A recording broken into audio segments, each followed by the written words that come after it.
Slide 1. Názov a vznik impresionizmu. Názov impresionizmus vznikol z kritiky obrazu Clauda Moneta s názvom Impresia východ slnka z roku 1872. Tento umelecký smer sa zrodil v Paríži v 60. a 70. rokoch 19. storočia a bol reakciou na tradičné akademické umenie. Slide 2. Ciele a technika. Impresionisti chceli zachytiť okamžitý dojem a atmosféru, pričom detaily neboli až také dôležité. Používali krátke, rýchle ťahy štecom, ktoré boli často viditeľné na obraze a skúmali, ako svetlo mení farby objektov počas dňa.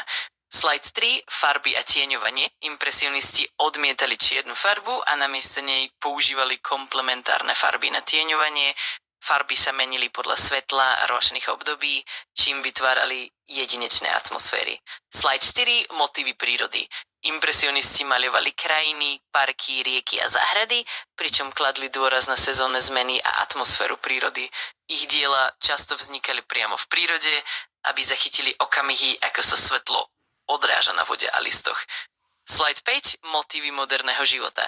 Zároveň zobrazovali mestský život, ulice, kaviarne, zábavu ľudí. Témy boli dynamické, zachytávali pohyb a každodenné aktivity, pričom experimentovali s nekonvenčnými uhlami pohľadu.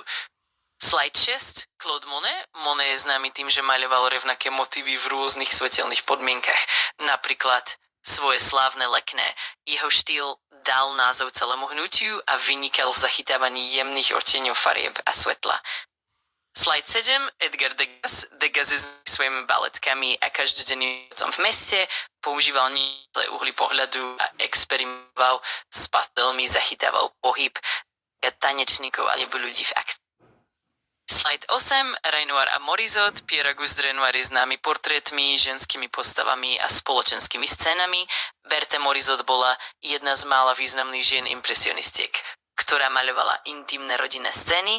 Slide 9. Pissarro a Manet. Camille Pissarro maľoval vidiecké scény a ulice Paríža, zatiaľ čo Edouard Manet bol prechodnou postavou medzi realizmom a impresionizmom. Manet šokoval verejnosť modernými témami. Slide 10. Čítaj ďalej. Samozrejme, pokračujem ďalej. Slide 10. Výstavy impresionistov.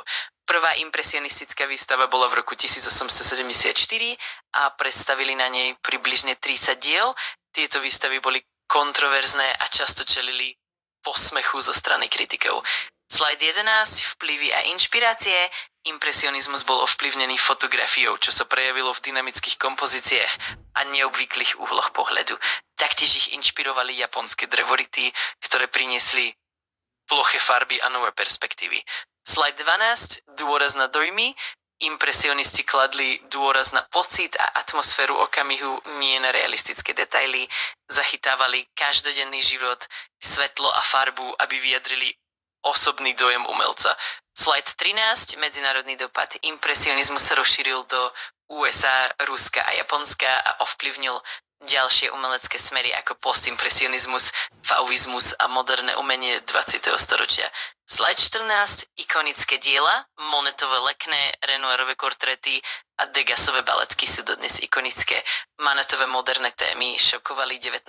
storočie a formovali umelecký svet. Slide 15. Zhrnutie a význam. Impresionizmus zmenil pohľad na umenie tým, že sa sústredil na dojmy, svetlo a každodenný život. Dodnes je to jeden z najvplyvnejších umeleckých štýlov 19. storočia.